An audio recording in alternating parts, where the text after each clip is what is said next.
Meu nome é Rita de Cássia Bezerra, sou aluna da UniCV e tenho o RA 116408-23. Hoje estou realizando a entrevista para o atividade estágio do ano de 2025. Eu tenho aqui comigo o nome completo. Carlos Roberto Martins. E Patrícia Aparecida Martins. Qual é a função aqui na comunidade da fé? Pastor presidente. E você é? Pastor auxiliar. Tem quanto tempo já que você atua na comunidade da fé? Tenho 7 anos que eu sou pastor da comunidade da fé, da Igreja Pentecostal Juntos pelo Reino de Deus. Aí, no caso, 7 anos nessa comunidade. Nessa comunidade. E que você já serve ao Senhor tem quanto tempo? Tenho 19 anos. E Estou você? servindo ao Senhor. E você, pastora Patrícia? 32 anos. Bastante tempo, hein? Vocês têm alguma formação acadêmica ou ministerial? Algum curso que vocês fizeram para preparação? Sim, fizemos. Fizeram curso para preparação. Sim. E se não tivesse feito, você acharia que daria para fazer e exercer o mesmo chamado? Creio que sim. Hoje, muitas pessoas não são formadas em teologias e faz o curso com a igreja aberta. É uma oportunidade que a gente tem. E a gente não pode parar só no curso. A gente sempre tem que buscar mais de Deus e querer aprimorar mais nosso conhecimento. Correto. Há quanto tempo que a Juntos pelo Reino de Deus está estabelecida nessa comunidade? O bairro já tem 7 anos. E começou como é hoje? Não. E desde o início, começou onde? Conta um pouquinho da história da igreja. A história da Igreja Juntos pelo Reino de Deus começou através de uma oração e um chamado que Deus tinha na minha vida. E um chamado que eu rejeitei por muitos anos, tentando ser em outra igreja, mas quando Deus nos chama e nos escolhe, Ele nos separou para outra coisa. Então, nós abrimos a igreja, começamos a igreja Juntos pelo Reino de Deus na varanda da minha casa, e daí para frente a gente está aí, servindo a Deus. E tem crescido a igreja? Crescido, sim, para a glória de Deus. E o que vocês mais observam no crescimento da igreja? O que mais chama a atenção de vocês com o crescimento da igreja?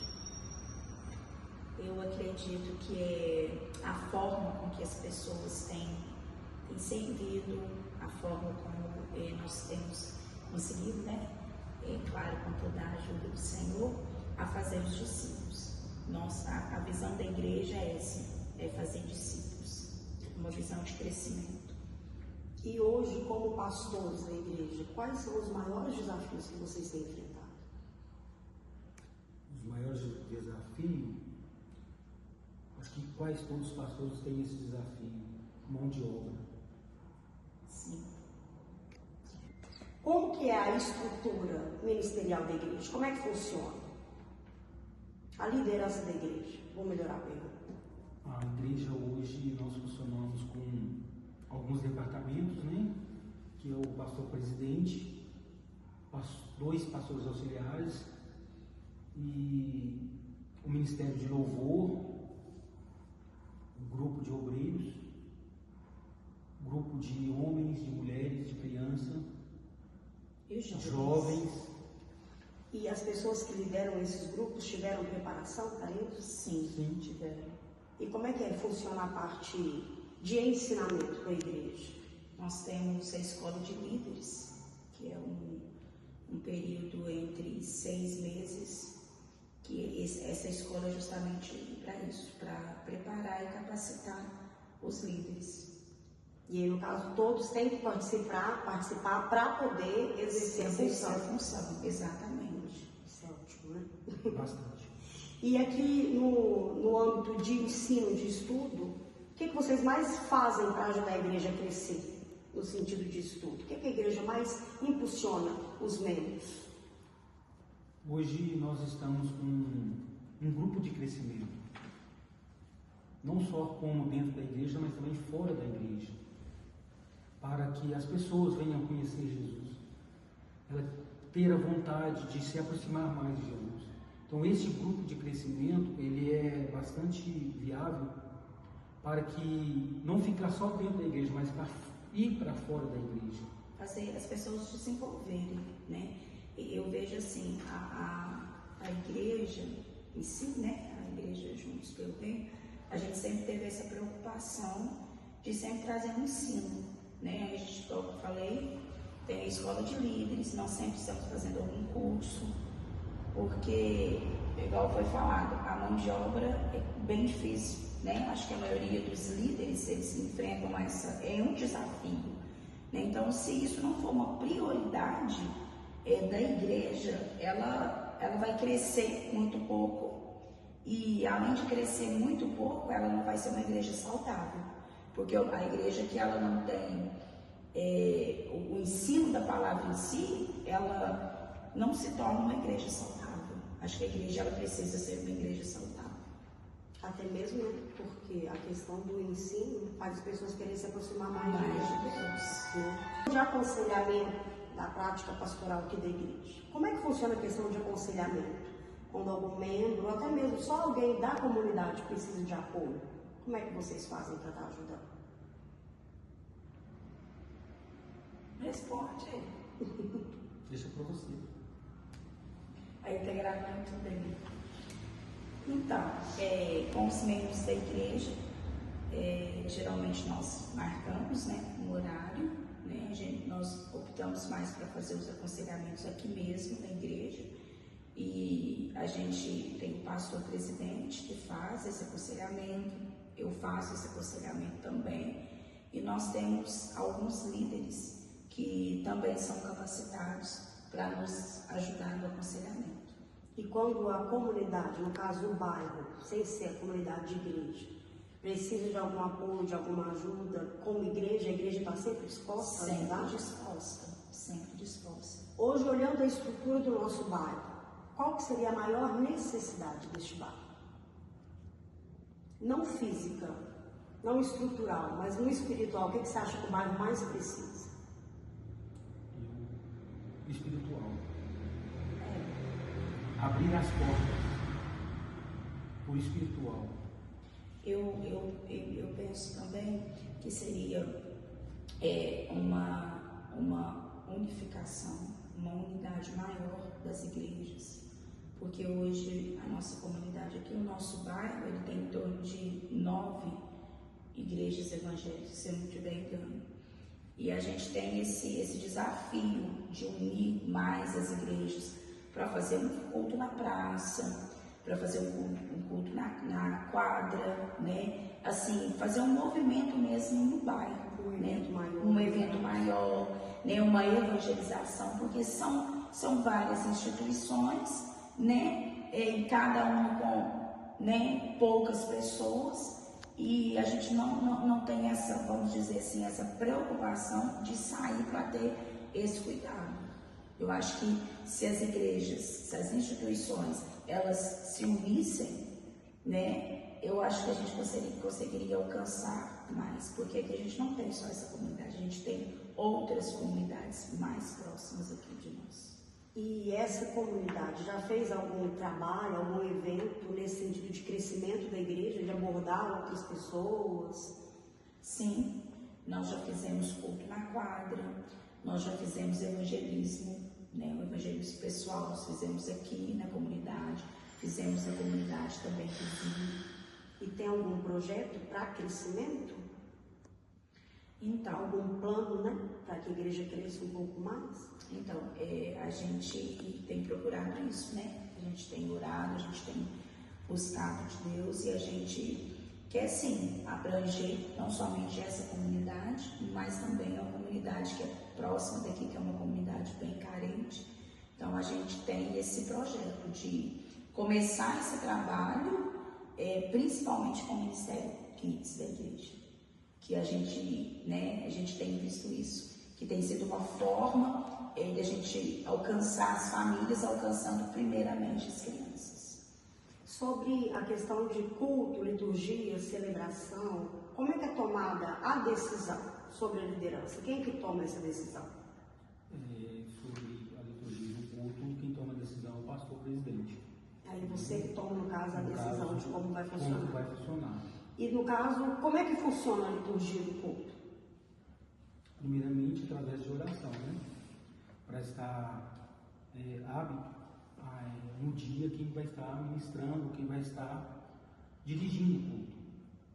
Entendi. E aí, no caso, essa liturgia que é feita, ela pode ser aberta para os membros ou só para algumas pessoas específicas? A Igreja Juntos pelo Reino de Deus, nós temos uma visão de que todos trabalham na obra. Né? Então, nós temos esses cursos que a gente faz, né, de liderança, para que os líderes fiquem preparados. Para que, se um dia o pastor eu não estiver mais aqui, dar seguimento na obra de Deus. E para isso precisa de colocar a mão no arado.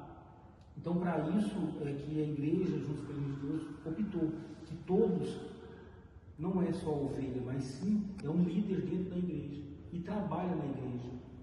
Então, todos aqueles que participam, eles podem exercer uma função no culto, como ministrar um louvor, ministrar a palavra, Sim. de acordo com o que o líder fala. Os temas dos cultos ou para algumas celebrações, eles são escolhidos como? Através de oração. Aí a direção totalmente do Senhor. E você tem percebido algum crescimento durante os cultos? Você vê que a igreja ela tem movimentado mais, tem aumentado a questão da fé, do entendimento da palavra durante os cultos? Sim, tenho sim. Então você tem essa percepção? Tenho essa percepção, sim. Da comunidade da fé que tem hoje, dos seus membros, né, aqui na igreja, você consegue já com o seu olhar apontar quem tem crescimento, quem não tem, e já determinou alguma coisa no seu coração para ajudar aqueles que têm dificuldade? Sim, dá para separar sim. Dá para separar? Sim. E já tem algum plano para ajudar quem tem essa dificuldade de crescer? Sim, tem que ter um plano, né? E quer falar um pouquinho sobre o plano? Não? Estou orando ainda. Falando um pouquinho do futuro da comunidade de fé, no caso da Igreja Juntos pelo Reino de Deus. Qual é a perspectiva maior para o futuro dessa igreja? Para um pastor, é ver cada membro liderando uma igreja, expandir, o ministério crescer, aonde Deus enviar, aonde Deus soprar. E o que está sendo feito para isso acontecer?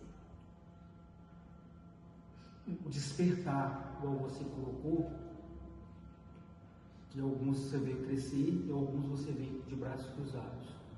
Incentivar essas pessoas que estão de braços cruzados a colocar para ela que ela é útil para Jesus.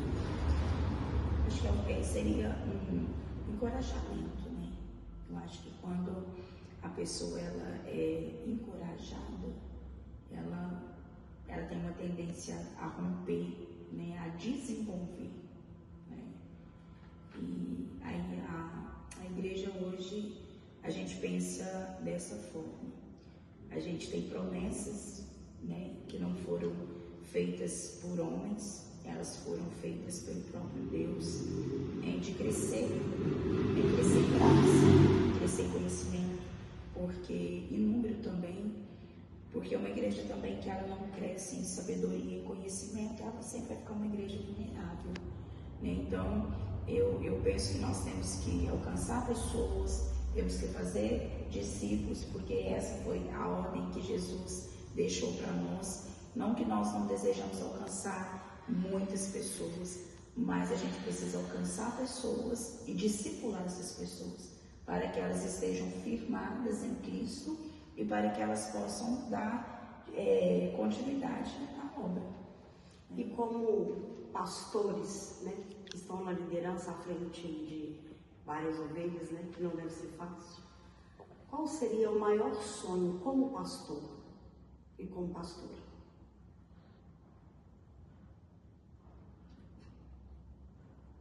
Essa foi uma difícil? Não. Qual que é o seu sonho como pastor? Não como Carlos Homem, mas como pastor que lidera a igreja.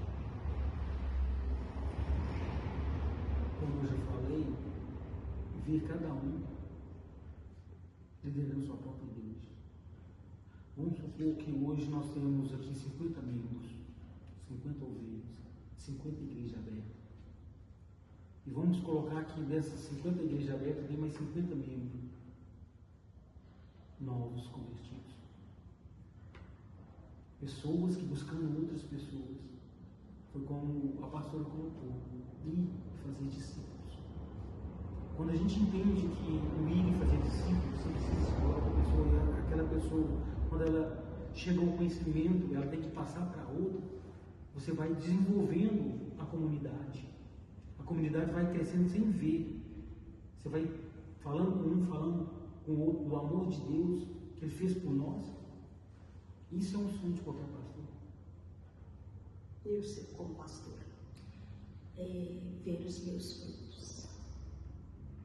Ver os meus frutos, ver os frutos, né, da igreja, né, um discípulo gerando outros discípulos. Eu acho que o maior sonho, né, e eu vejo também que era o sonho de Jesus, né, porque Ele mesmo vai dizer isso, é que vão e façam discípulos, né, batizando.